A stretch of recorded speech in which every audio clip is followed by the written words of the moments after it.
gentlemen, welcome to Overtime Hockey Talk. My name is Mark Paul, and joining me, as per the always, Justin Baker, my co-host. Justin, the season is upon us. We're a week in. As we start the show, we will get to our top 20 goalies in the National Hockey League.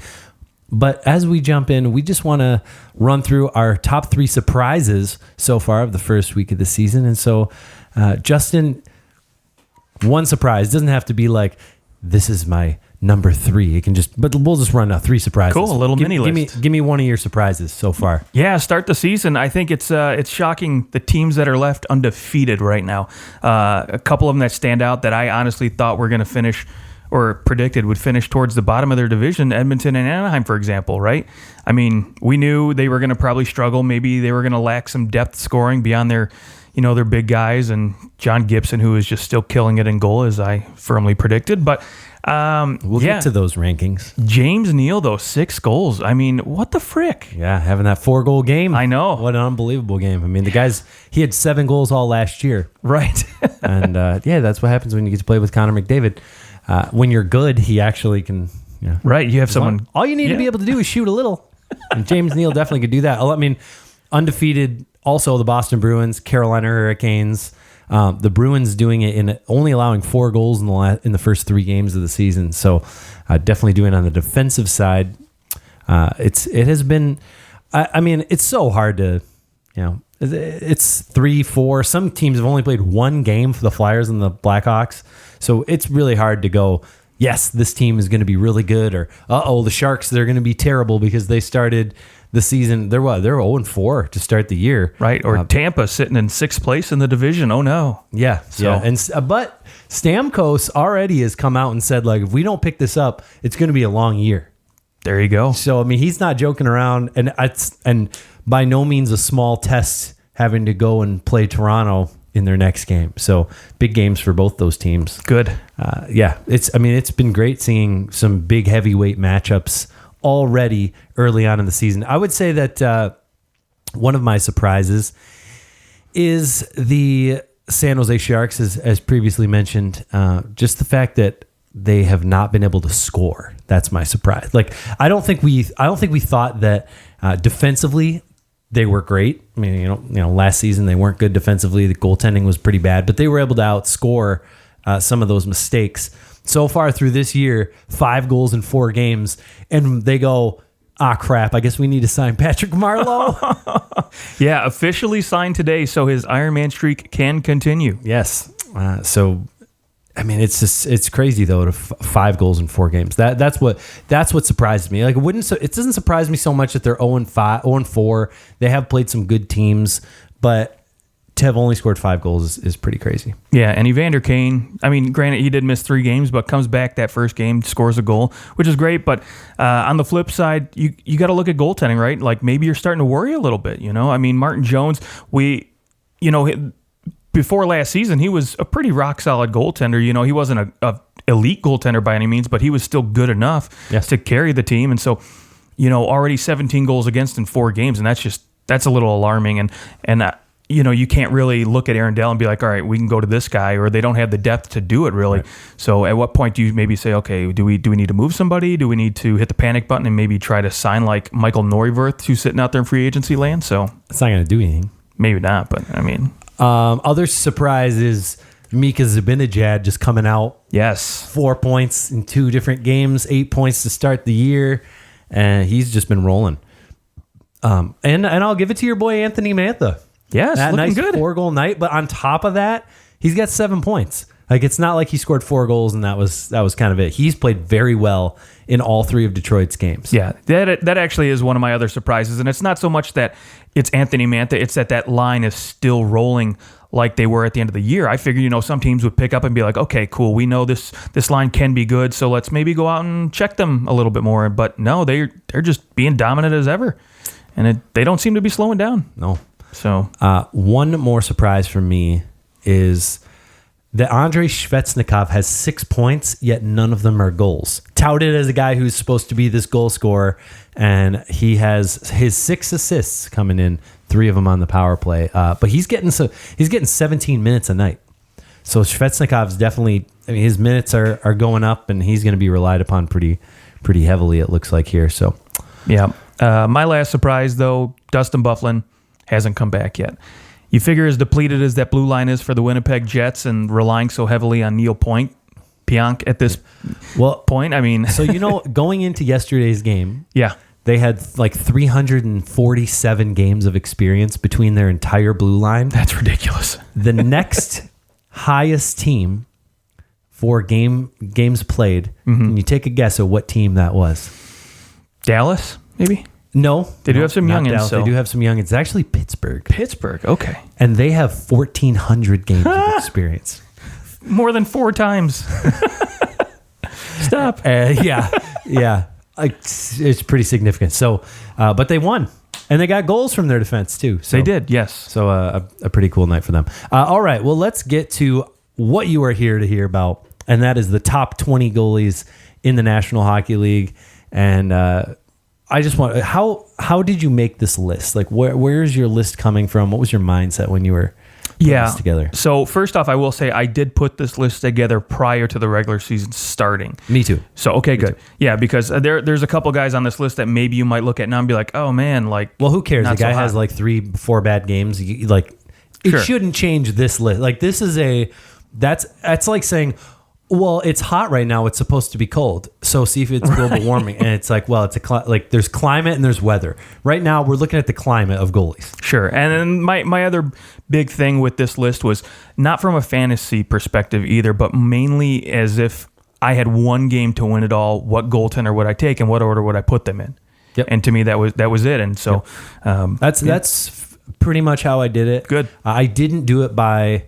who would I want to start a franchise with? I thought about that. And of course, like you'd have probably a guy like Carter Hart higher up on this list. Oh, absolutely. He's younger. And a guy like Marc-Andre Fleury a little lower. Right. Sure. Right. This is like this year I need to win the cup. Who do I want on my team? Perfect. And with that said, who just missed your top 20? Just missed. Okay. I've got a couple tandems actually that made my just miss. Oh, so you bunch guys into some tandems. I did a little bit, not necessarily. I definitely have guys individually because when I also did take into account too, like the amount of games I think they're going to play this season, just a little bit in terms of that. Okay. But again, I don't think that really necessarily hurts how good of a goaltender they can be, but it did factor into it just a minute a bit. So. So for me, my just missed, I had Varlamov and Greiss, that duo from the Island, because again, I don't think Varlamov is going to be that great of a goaltender this season. And and Greiss, he's been so up and down in terms of, his production over the last few seasons. So, not so hot on that. The other one that made my just missed was Jimmy Howard and Corey Crawford. And I say Crawford mainly and Jimmy Howard, both of those guys mainly because of the injuries. Because sometimes you worry, right? If you got one game to win it all, is that guy going to be healthy through the whole game? Is he going to get injured at some point? And those are two guys that have been pretty injured. I mean, for different reasons, but had a lot of injuries over the last few years. Okay. I just missed. I have Yaroslav Halak. Okay. Also that. And Thomas Greiss misses my list. And as well... Jacob Markstrom, who I think had a really nice bounce back year last year, but I am not quite sure I'm totally sold on him. Same. And I also, even if I am sold on him, there's 20 other players I'd rather have above him. That's fair. So let's do this by like 3 guys at a time. It's a list of 20. It can take a little while. So let's go number 20 through 18. All right, 20 through 18. So my number 20 to start this list, Martin Jones. Again, he's been rock solid minus last year. So, this year, what are we going to see? Are we going to see the guy that is, that goaltender from last year? Are we going to see the dude who, can be a pretty solid goaltender? 19 for me, Jonathan Quick. And at number 18, Devin Dubnyk. And I think Doobie has not necessarily a decline, but I'm starting to see it a little bit. And so that does worry me a little bit. And same with Jonathan Quick. I'm starting to see maybe... the light at the end of the tunnel a little bit more than I am seeing the light. Okay. I'm trying to look something up here real quick, but I'll find it eventually. My 20 is Antti Ranta. I have a really hard time not putting him in the top 20. But I felt because last year he came in and he was definitely in our top 10. He was great, yeah. And the injury, and I know he's hurt to start the year, but to me, it was just, I'm not ready to get rid of him out of my top 20. So he's my 20. Jonathan Quick is my 19. And Samesies. Philip Grubauer is my 18. Ooh, okay. Good. I think that by the end of the year, Grubauer is the one who will be maybe a little bit higher up on this list. Jonathan Quick, a guy who's really had to kind of change his game because of the way that equipment has changed and the way that the game has changed since he was winning those cups and he won the Conn Smythe Trophy. I think that the game is relatively passing Jonathan Quick by. Yeah, I think that he's now just an average goalie, which, I mean, if you're somewhere around 15 to 20, you're probably going to be like, you're an average goalie. If you're 15 to 20 in wingers, you're a freaking great winger. Right. If you're 20th best goalie in the NHL, you're probably like I have a couple players from the same team on this list, but chances are you're like, if you're not a playoff team, like if you're not a playoff goalie in here, like it's because your team's really bad. All right, fair enough. So there's my 20 through 18. So not too much deviation. Who do you have 17 through 15? All right, 17. I've got Antti Raatana. We already mentioned him a little bit, and same at 16. Your other guy you mentioned, Philip Grubauer. I do think this guy has a lot of upside, more than most of the other goaltenders. Towards the back end of my list, and at number 15 for me, Henrik Lundqvist, the king himself. Still a very capable goaltender. Maybe not the 930, 925 goaltender he used to be, but I still think he is very capable of stealing games and giving you some wins above average. Okay. My 17 through 15, I have Carter Hart at 17. Okay. Did you have him higher? He is higher on my list, okay. Yes. Yeah. I thought about it. And with Carter Hart, I just felt like he's still young. He really came into his season when he started playing for the Flyers late last year. It was almost like, all right, the season's kind of written off. They fired their GM. Everything was pretty tumultuous. So you come in as a young guy and you're like, no one's putting a bunch of pressure on you. I want to see how he performs under the pressure of being a number one goaltender for a whole entire year. But I do think that, again, like Grubauer, has a really good chance to, move up and be in like the top 12, top 10 of this list by the end of this year. And then I have Jack Campbell at 16. When I doing all this list, I was like, okay, I have Jack Campbell higher than Jonathan Quick. This isn't like, yeah. At the beginning of last year, you'd have thought I was nuts if I told you that was going to happen. But Jack Campbell definitely, in terms of like his wins above replacement and his point shares were very high despite being on a really bad team. He outperformed what most people would have done on that team based on some of the fancy stats that we have available to us. So I think Jack Campbell is he's worthy of being up there, but he's on such a bad team that it's almost hard to say. Like, was Jack Campbell really good, or was it just there was no pressure, and so hey, we had no expectations, and you happened to exceed our very low bar. Right.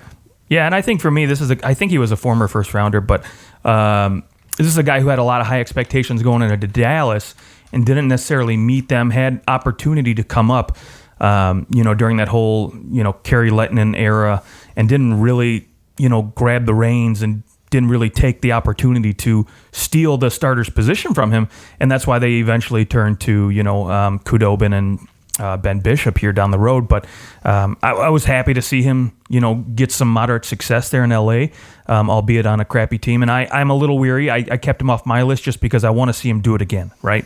Yep. I want to make sure that he actually is legit, because if he can do this again this season, he'll definitely make my top 20 list next year. So just to give some Jack Campbell perspective. Please, give it to me. There is a stat, it's called goals saved above replacement, which is basically like, given the same given his save percentage in the shots faced versus the league average save percentage on the same number of shots, how many goals did he save above the average?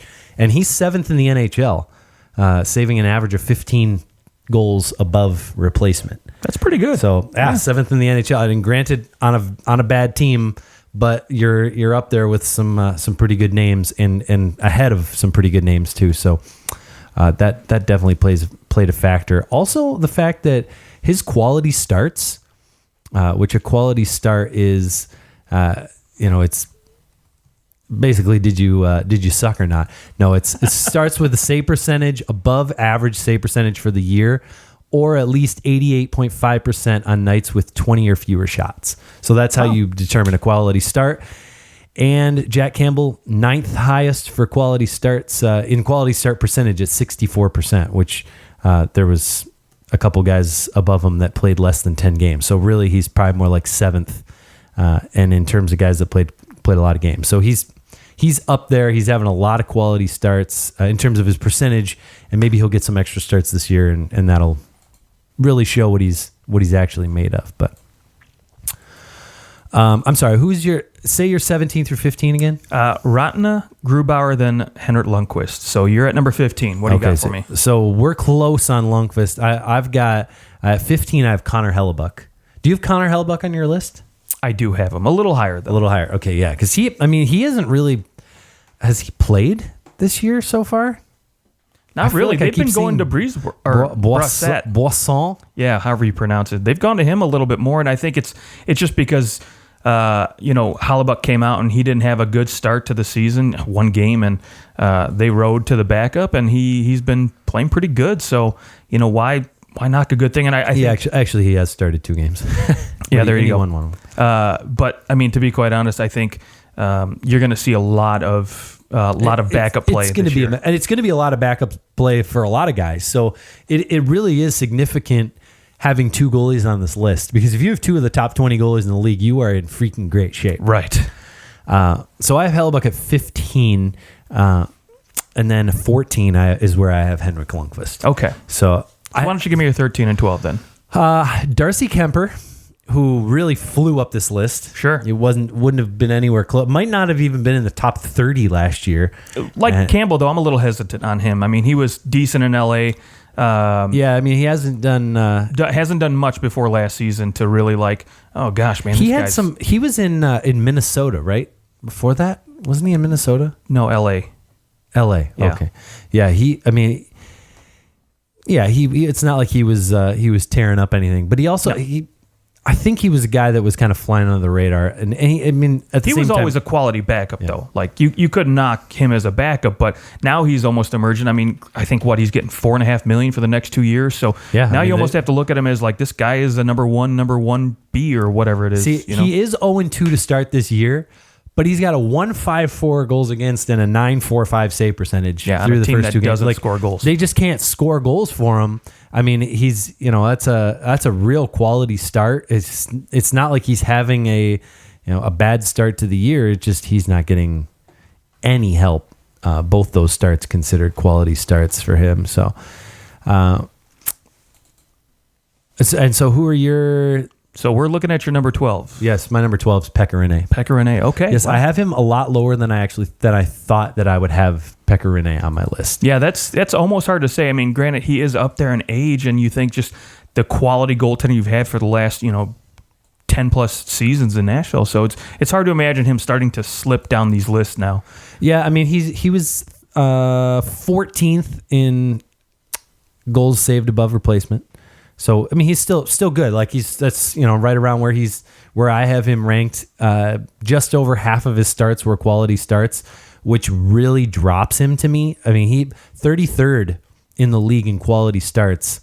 Out of his 55 starts, 30 of them were considered quality starts. So I mean I know there was a lot of nights where he wasn't seeing a lot of rubber, so you let in a few goals and there it goes. But the fact that when he's on, he's really on, but when he's not, he's pretty bad. And I just see that. He had started 55 games last year. That number could squeeze to anywhere between 46 and 50, because I think they're going to try and play Saros a good solid amount. Almost every other game is my guess. Okay. So he drops down that list because he really has been less reliable, and I think he had that one. He won the Vezina. Right. Last year he won the Vezina. No, 2 years ago. 2 years ago. The Vezina. And I felt like that was probably his swan song.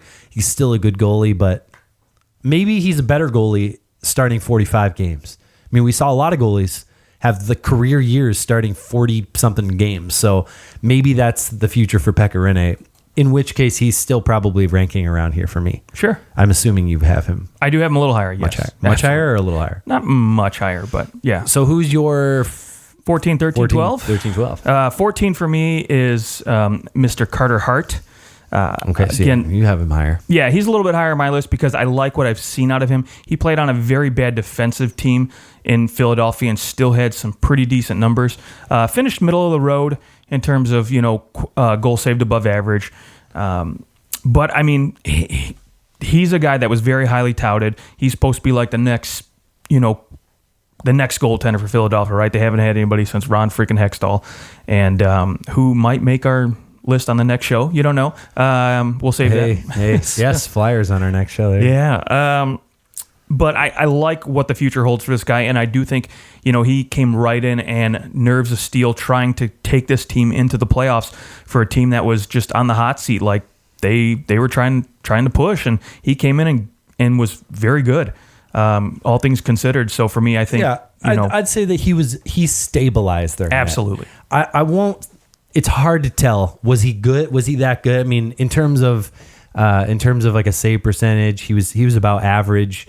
Quality starts, he's still below 50%, but I'll chalk that up to him probably being on not the greatest defensive team, and also the fact that he's 20 years old coming into the net. Like, that's very young goaltender. Absolutely. And he definitely has room to develop. This is not to say that he won't develop into maybe even a top 5, top 10 goaltender. For me, right, that's a little high for me. Granted, it's not much further than where I have him. No, not much. It's would I pick him for this season? Like, would I rather have Henrik Lundqvist over Carter Hart this season? Absolutely. 100%. Like, you're going to tell me right now for just this year. Like, let's say your team makes maybe not a whole season, but I'm talking like one game though. Like, I'll take Carter Hart right now. Carter Hart over Henrik Lundqvist I would right now. for one game. I would, just barely. Wow, yeah. I think that's a little. You're not banking on Henrik Lundqvist. The fact that he's been probably the best goalie over the last 15 years, and you would rather have he's up there as one of the best. Who's 20 years old, who's played 30 games.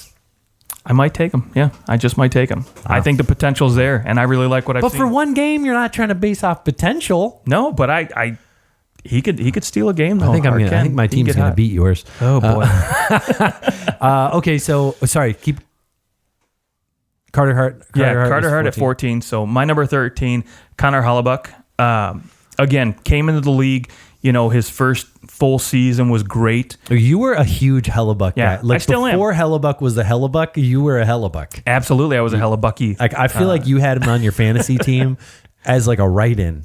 As a write-in? While he was still at Michigan. Yes. You're like, I'm going to get him for my keeper league. That's great. I should have. Damn it. I like Hellebuyck. I still think he can be a top 10, but he regressed a little bit, and I do think the team in front of him isn't as good defensively, and they're getting even worse this year. So, he's going to have to step up and be the guy this year if they want a shot at being in the playoffs. They somehow went from like at least like a middle of the road defense to the worst defense, not even close in the National Right. League. A couple of years ago, we were talking Stanley Cup contention, and now we're last year. Right. And now we're almost writing them off as missing the playoffs. Like, they're a bubble team for me, and that's why I picked them to finish 5th in the Central. And if they weren't in the Central, if they were in the Pacific, I'd say they'd make the playoffs, no problem. But in the Central, fair. I don't know. A lot tougher. They might finish last in the Central. Ooh. That's possible. I mean, it really is at this point. And then at number 12 for me, Jordan Binnington. Okay, the old Binner. Yes. I have him much higher on my list. You know what? If he played more than one season again, like Carter Hart, maybe he could go higher. I'll say this though. I know. I just ragged on you. Ragged on you. If I want to go the king over Binnington, But let's also remember he also if it weren't for Ryan O'Reilly, he wins the Conn Smythe. Sure. Like, that's fair. And he's much older. Like, yes, he doesn't have NHL experience. The poise is there. But he definitely has experience playing, as opposed to Carter Hart, who, I mean, he legitimately, since he's 18 years old, how many games has he played? That's fair. 70, 80 games. And this is another reason why I have Binghamton a couple spots higher too. Sure, the experience is there, and he the drive, the passion, the determination was there from the get-go, right? The team kind of written him off. Not necessarily written him off, but almost like kind of buried him in the AHL because they're like, okay, we're going to ride this Jake Allen guy, and we're just going to see what happens to you, whatever, we don't care. And he was almost gone. He got loaned out to Boston and played on their AHL team and just stole the show. I mean, Binnington with 13.7 goals saved above replacement, which is good for 12th, and he only played 32 games. There's only a few guys. There's only one guy, and that's Jack Campbell above him, that played less games and had more saves against replacement. Not to mention the fact that Binnington, I'll say, second in the National Hockey League in quality start percentage. It's pretty freaking good. 66.7%. Only Ben Bishop higher than him. I mean, Thatcher Demko and Alex Nedeljkovic were higher, but they played 9 in one game. So 1 for Nedeljkovic. Yeah, best game of his life. Okay, so 11 through 9. Let's go. Let's go. My 11 through 9. We start to hit some more familiar faces at least. Marc-Andre Fleury is my 11. Wow, I have him much higher. Do you? Okay. Yes. I think that he, maybe I'm regressing him a little bit.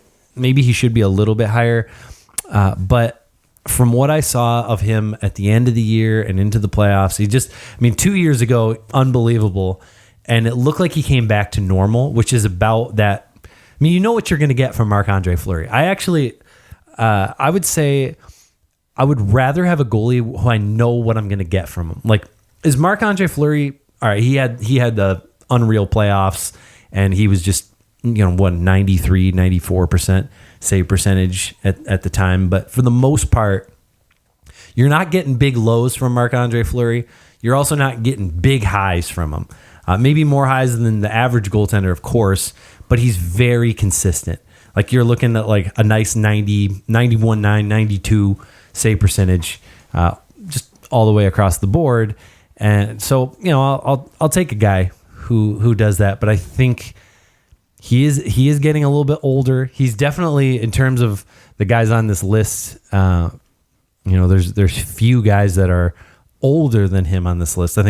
I don't think anybody is older than him ahead of him. So that could play a factor a little bit. And I do think Vegas is going to be really good.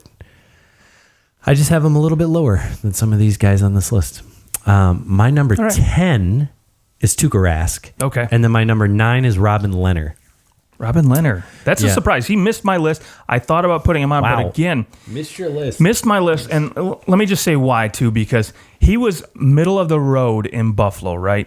Mediocre. He had some decent years. I wouldn't say anything that was exceptional or even worth calling him a top 10 goaltender. And then he comes into the Island, right?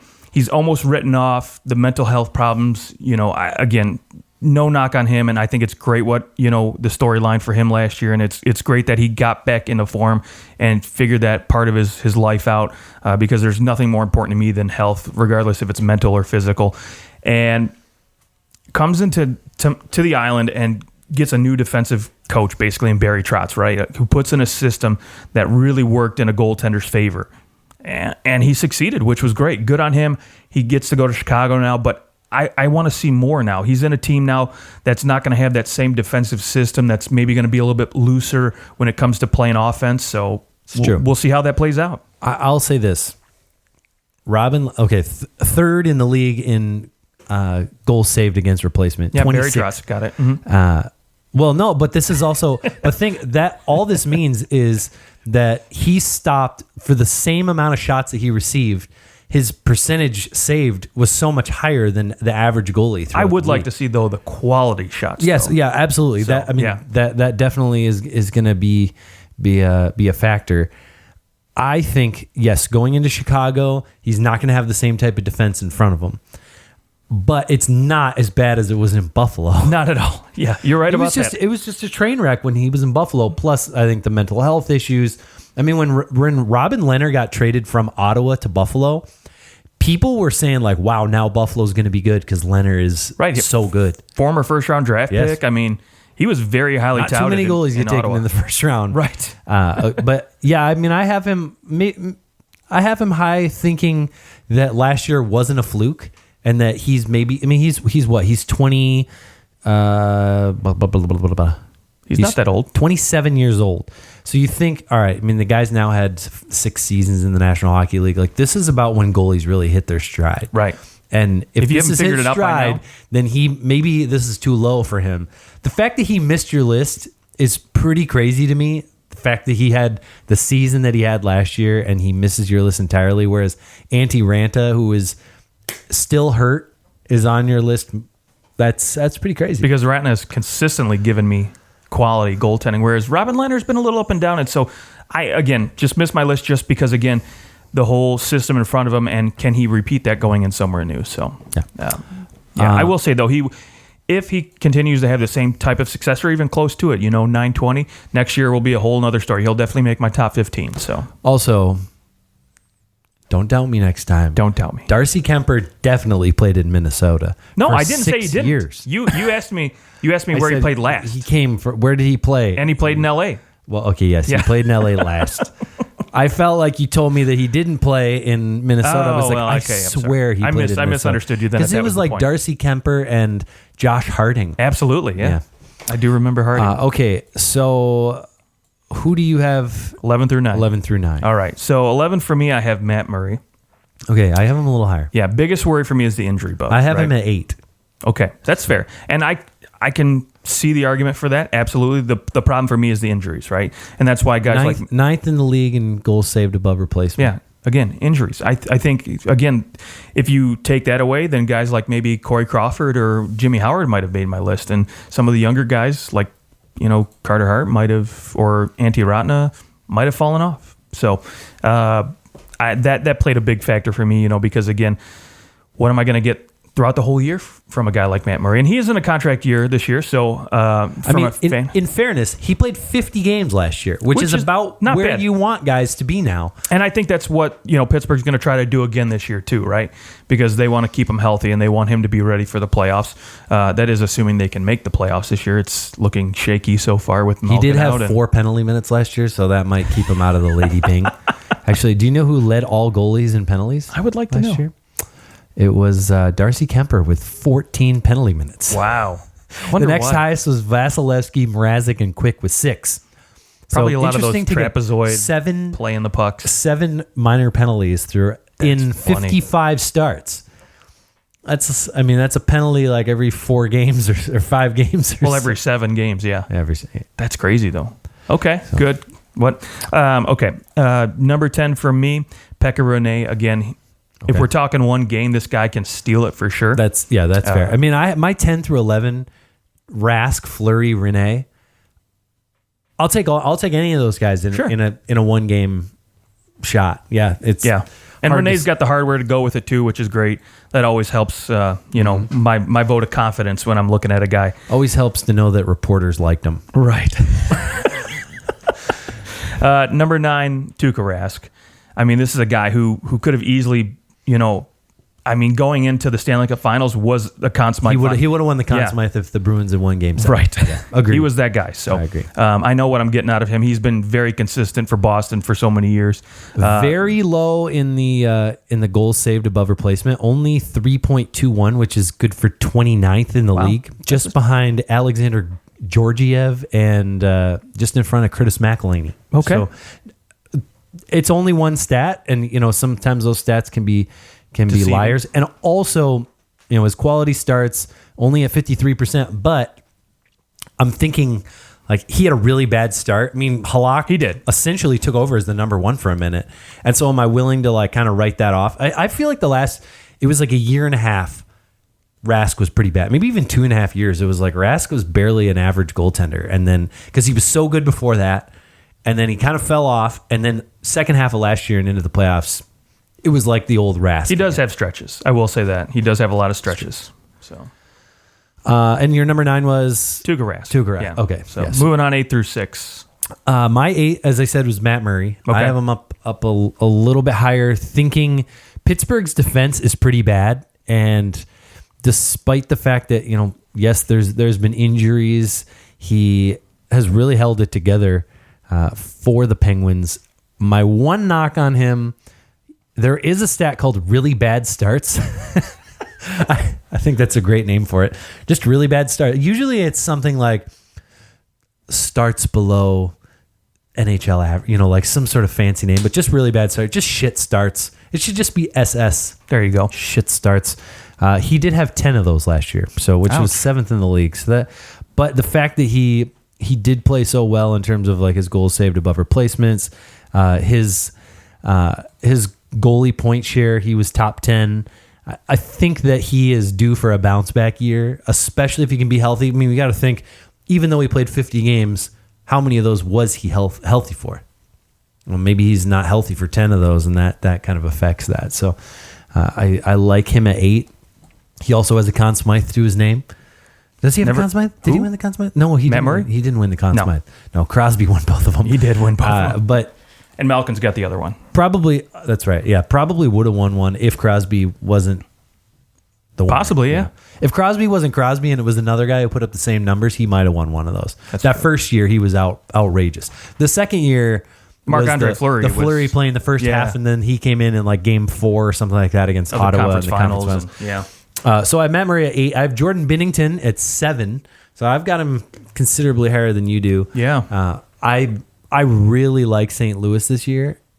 I think in our rankings, I had them at 2 or 3 in the division. But I mean, I think they at the same time they could win that division and just run away with it too, which is crazy to think. But that Central is just so good. Yeah, those top 4 teams really. I mean, so interchangeable. You could, yeah. But another reason I have him up, I just feel like he came in. Granted, he started playing in November, and they still weren't like. Was it November or like December that he started coming in? January. It was January. Yeah. Oh, yeah, it was January, but it was November when Berube came in. And they really turned it around when Binnington came in and stabilized that net. There's something about that guy.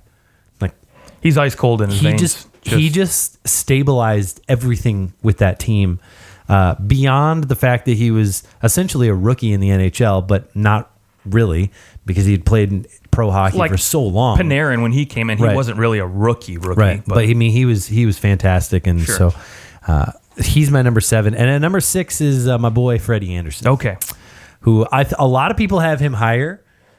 Some people have him lower. Like I was looking at several different lists, trying to kind of compare and just look at guys who I needed to make sure I didn't miss.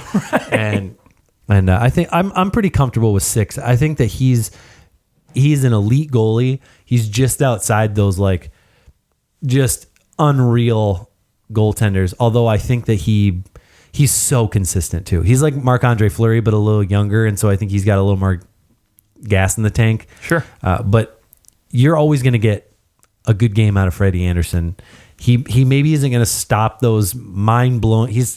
I can't think of times when he has a ton of mind blowing saves, but it's just because he plays the position so boring. Like Carey Price doesn't have a lot of mind blowing saves. Maybe earlier in his career, sound structurally, but he's just so positionally sound. Right. That, I mean, if you score on him, it's because you beat him with a great shot. So there you go. He's my number 6. So who's your 8 through 6? All right, number 8, I have Braden Holtby. This is a guy who is maybe 2 years ago you might have considered top 5, but now starting to slip a little bit. Last year wasn't as good of a year for him. However, the years prior, he still had a lot of quality puck in him, and I do think a little bit of it has to do with, again, Barry Trotz in front of him. He put good systems into place in that Washington team, and so he had a lot of success. However, he's still a very good quality goaltender, and he's had, he's got the cup to his name, so he's gone through that ringer of having to go deep into the playoffs and be successful. Unlike a guy, for instance, like Tuukka Rask, who just you make a knock on for always screwing up in Game 7. Like that's what he's known for in the playoffs. maybe not off to the best start this year, but however, it is a contract year. So I will say I do expect a very good Braden Holtby for the season here. Now, last year he was 31st in goals saved against replacement. Essentially 2 goals saved above replacement, which is quite bad. Yeah, like I said, not the best of seasons. Not a great year, but he still managed to win 32 games, but that's because of the team in front of him. They just don't really have much of a choice. I mean, I know they have. Who do they have coming? They have a good goalie coming. Yeah, Samsonov. Samsonov, yeah. Samsonov? Is it Samsonov? Yeah. Oh, okay. I always thought it was Samsonov too. And yeah, but I mean, Holtby does have the Vezina. He's got a Jennings.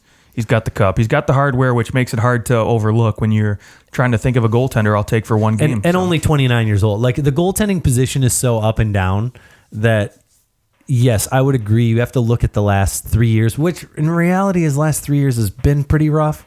I actually don't have Braden Holtby on my list at all. That is shocking. No Braden Holtby. And I considered putting him on this list, and maybe could he be on here in the teens somewhere? Probably. I really feel like his game's just fallen off. Wow. So okay, Braden Holtby misses my list altogether. We'll see this year. He proves you wrong. If you're listening, Braden, pick it up. Who's your 7-6? So Holtby's at 8. 7 for me is Carey Price. Okay, you've got Carey Price quite a bit lower than I have. Yeah, much lower. I'm not as high on him as most people have. I think early on in his career, he was a very good goaltender. I mean, there's no doubt about it. He was, I don't want to say deserving of the $10 million contract he got, but he was consistently thought of as one of those guys. But I mean, last year, 918, year before that, 900. You have the injury, bug that's plagued him a little bit too, and still 8th in the league in goals against replacement. Which, I mean, when he's in there, when he's good, and I think his team relies on him a little bit too much at times. He started 64 games and got in 66 of them. I mean, he played a lot. He did play a lot of hockey. He played the most hockey out of any goalie in the league last year. Devin Dubnyk second, and then Connor Hellebuyck third. He just played so many games, and he played on an okay team. Right. Okay team. It's not like they were awful. They weren't bad defensively. They weren't great defensively. Not a lot of depth. I mean, that team lives and dies by Carey Price. Yeah, so. But we're not getting any more of that Carey Price that was the Hart, the Jennings, the Pearson, and the Vezina winner. We did see Carey Price number 1 goaltender for what was that, USA Today? Was it? Who was that? I tweeted it out, or I put it on Instagram. You can follow us at OT Hockey Talk. That's a nice plug. I had I think maybe it was like a story, but anyways, somebody had him ranked as the number 1 goalie in the league, and there are quite a few people that still have him number 1 in the league. I can see the argument for having him definitely in the top 10, even in the top 5. I don't know about number 1 anymore. I think that this is, in terms of being a top 5 goalie, he maybe has a year or two left if he's going to be in that category. I mean, he's 31. How long does a goalie, although a positional goalie, he could last another 3 or 4 years, but man, I just don't see that contract looking good in a couple of years. No, not at all. And then right above him, Marc-Andre Fleury. He's very, very consistent. I know what I'm getting out of this guy, and he's been there. 3 cups. Granted, again, you can make the argument with Matt Murray. I've started one of them and took over for the other, but he knows what it takes to win, and I think to me that's always what's most important when it comes to goaltending. I think this position is kind of like quarterbacks in the NFL, where if you know what it takes to win, I mean, you can help a team succeed very well. And I think last year, 917 save percentage came back down to earth a little bit. 913. 913? Okay. Yeah, came back down a little bit to earth in terms of, his stat line, but I think the team in front of him is going to be a little bit better this year. I think he's a little rejuvenated by the fact that he gets a whole year of Mark Stone in front of him, which who wouldn't be excited about that? Well, if they don't play, I mean, they need to play him. He was what, 3rd or 4th most in games played. Yeah, he might have to play 70 games this year. I mean, you just need to play him I don't want so much less. Yeah, I don't want Subban playing, though. Maybe they can play Subban because they have such a good team in front of them now. Well, there's that too. Maybe you could. It's possible. Well, now if they get a big a big jump and a nice start. That was the problem, is that they got dug a hole. I think Fleury was hurt early on too. Wasn't he? Yes. And they went through like 8 goaltenders. So they dug a big hole, and then he kind of had to play all towards the end, and that just, I don't think he's 34 years old. And by the end of the year, he's 35. I think you need to look at playing him no more than 55 games. I think 60, that's fair. 60 games is just it's too many for a guy that age. You're going to burn him out.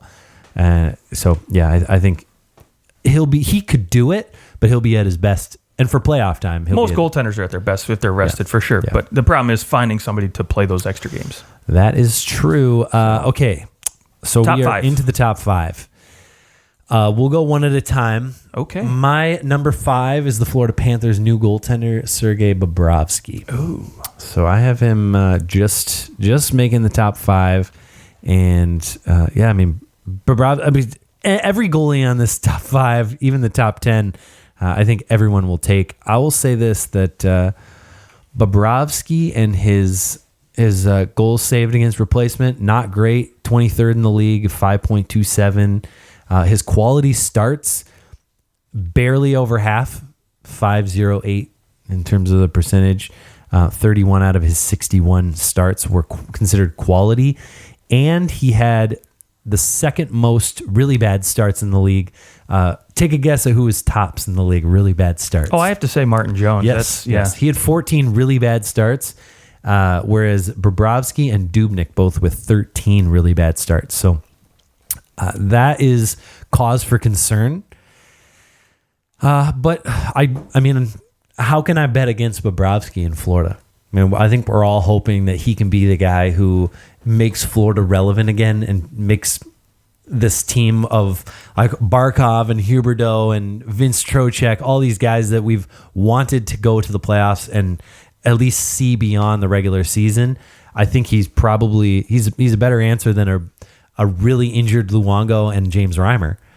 But I think this might be like this is my make or break. Like if he goes into Florida and he's really great, cool. Like he could move up this list even into next year. But he could also this could be the beginning of the tumble for Bobrovsky. Wow. But only 30 years old. So yeah, I think like Carey Price, his contract's going to look pretty bad in a few years. So yeah, I mean, obviously you're banking on what he can do for you right now for the next 3 or 4 years, and you'll deal with what comes down the road. But right, I mean, I still think he's got a lot in the tank. I am basing some of this off of like what he's been able to accomplish in the past. Definitely had a down year, especially early on with the Blue Jackets, but he did have his best playoff of his career. Beat the Tampa Bay Lightning. Very true. 1, so maybe that's a sign of turnaround. But at 30 years old, I think he's still got some time. He's right in that nice goalie window there. Yeah. Who's your number 5? Number 5 for me is your boy Freddie Anderson. Okay, so we had him right around the same. Yes, yeah. Love what you get the consistency out of this guy for. Not to mention the fact that I don't know if you saw in the game against St. Louis, his helmet came off. I did not see that. And I saw someone that was like, when my hat comes off, I look like the biggest goober. When Frederik Andersen's helmet comes off, he looks like a Norse god. His hair was perfect. That's great. His helmet flew off. It was awesome. So, yeah. Beautiful. Yeah. Model of consistency. You look at his last 5 seasons, 9-18, 9-17, 9-18, 9-18, 9-19. You know what you're getting out of this guy. Yep. And if I got to ride somebody for a whole season, like he might be, top 2 in terms of who I might take, because you get a shot to win every single night with this guy. I mean, like all goaltenders. 63% of his starts, quality starts. Right. And that's second most shots against last year. That's what he does. He faces more rubber than anybody. Can you guess who was number 1? I won't click the button. Don't click the button. My guess, number 1 shots against, like Carey Price? No, it was Hellebuyck. Hellebuyck. Yeah, which is only probably going to get worse for him this year. Sad to say, but Carey Price was up there though. Oh, Carey Price was 3rd. All right, so I wasn't too far out. Yeah. So, so for me, number 5, Freddie Anderson. Okay, my number 4 is the Vezina Trophy winner, Ben Bishop. All right, he had an unbelievable year last year. 32 goals against replacement. He didn't win the Vezina, by the way. He came in second. Came in second. That's right. Yeah. Who won the Vezina last year? Vasi. Oh, he did win the Vezina. Oh yeah, the goalie on the best team award. That's right. Right. 32 goals saved against replacement in 45 games. That's it's unbelievable. Next highest guy is Vasilevsky with 26, who played in 8 more games. So that's incredibly impressive. His quality starts, he is essentially first in the league. 68% of his starts were quality starts. Jordan Binnington being 4th. Surprisingly, Mackenzie Blackwood is the 5th. So wow. But he was just otherworldly last year. I mean, granted, Dallas has a nice defense. Not a lot of depth at forward. It's not like the quality of shots were. Yeah. I mean, he was standing on his head. I think he's phenomenal. He's an opportunity to maybe even move higher up this list. It's just he was really good in Tampa, and he was kind of always hurt, and that was kind of the knock against him. And I think he was even hurt last year. But a little bit. He didn't need to play all the games because of the players that are behind him. So who's there? Khudobin. Yeah, you got a good quality backup. Who had another good year. I actually saw Khudobin on a lot of people's lists in the top 15. So yeah, good goaltending for both those guys, which is probably what keeps them so healthy. Is hey, you're only going to be relied upon to play 45 games. Come playoff time, you can roll. And the guy, I swear, starting in game 1 to a 7th game, he grows. He just gets bigger and bigger, and there's less and less space in the net. I just always remember him frustrating everybody. So he's my number 4. Okay. I will say, though, it's always healthy, a little competition. So that's true. That never hurts either. Yeah. So number 4 for me, Sergei Bobrovsky. Again, I maybe put him a couple notches higher than maybe some of the guys on the list just because he's got a couple Vezinas to go with his name. Granted, the playoff success wasn't there until last season. So now we've got a team in front of him, a great coach in front of him. I don't think there's any excuses now if he doesn't perform well in the playoffs or even regular season for that matter. So he's a guy you're gonna get some quality starts out of, and he's gonna play a lot of games for this team. So I think the season's looking pretty good. We'll see how it goes for Florida. Okay. My number 3 is a guy who missed your top 5, but it's Carey Price. It's fair. Yeah. I don't blame you. I have no reason to keep him outside the top 3 yet, but if he has another fallback year, I would say last year was sort of a bounce back year for him. He was also hurt the year before, so what are you going to do? Sure. Last year he had a really nice year. Can he take another step and get back to even closer to when he was the MVP, or does he regress again? That's going to be my biggest question mark. Can Montreal play? Who's Mike Condon their backup? Yes. So can Montreal afford to play Mike Condon 25 times? I don't know. Just call Antti Niemi back again. If they want. Oh gosh, I remember some of our first shows we were just making fun of Antti Niemi for episode after episode. And then he ripped it up. And then he ripped it up. That's what he needed. He needed some passive aggressiveness. There you go. His OT motivation. That's right. Okay, so your number 3. Number Trace, Ben Bishop, my pick for the Vezina last year. Should have won it, didn't get it. And again, it's probably because... if his team had finished first in the league, he probably would have won it. Right. Yeah, that and he didn't play as many games, but whatever. Stupid writers. I know. Yeah, so that, for me, number 3, this is a guy who... I think he's just going to be just as good this season, and he's going to give Dallas a real good shot at winning that Central. My guesses are number 1 and number 2 are flipped. I don't know. We'll see. So I have Andrei Vasilevsky at 1. I do think that he shouldn't have won the Vezina last year, but I do think that he's the most talented goalie in the NHL. He's huge. He can move like the wind. He makes crazy athletic saves. That's the difference between him and Frederik Andersen is not only is he good positionally, but he can also make the crazy save. He makes one of those behind the back saves every 5 games. Right. Ridiculous. He is second in goals saved above replacement, and I just think he is fantastic. I'll say one thing, Ben Bishop, you had at 3. His really bad starts, only 1, which is incredible. Freaking awesome. In terms of other guys who only had 1. Jordan Binnington is really the only other guy, and Antti Ranta, but only played 12 games. So the next guy who played more than 30 games or 40 games to be in there is Peter Mrazek at 4. Okay, not bad. Okay, so and my number 2 is obviously John Gibson. It's the same for me. I'll take whoever you want. Yeah. Give me any of them, and it's fine. Yeah, I just barely above, Vasi over. I put Vasi at 1, Gibson at 2, just barely because Vasi's got, he's got the Vezina now. And again, this guy's crazy good athletically, like you talked about. And it doesn't hurt that he's just on a freaking powerhouse team, but yet he still puts up freaking amazing numbers. And like you said, those goals, wins above, all those goals saved him up. Yeah, they're all just phenomenal. If John Gibson was on Tampa Bay, would he be better than Vasilevsky is right now? I don't know. That's see, some guys you wonder, like, he maybe is so good because he plays for a team that, like, he just has a lot of shots against him, and so therefore, he plays better. Maybe Vasilevsky is like the perfect combination because he doesn't need a lot of shots to be good. Hey, that's a good point. All right, there's our top 20 goalies. We'll post those too so that you can see them, and you can yell at us on Twitter and Instagram and be anti-social with us. And that is our episode. At OT Hockey Talk is where you can find us everywhere.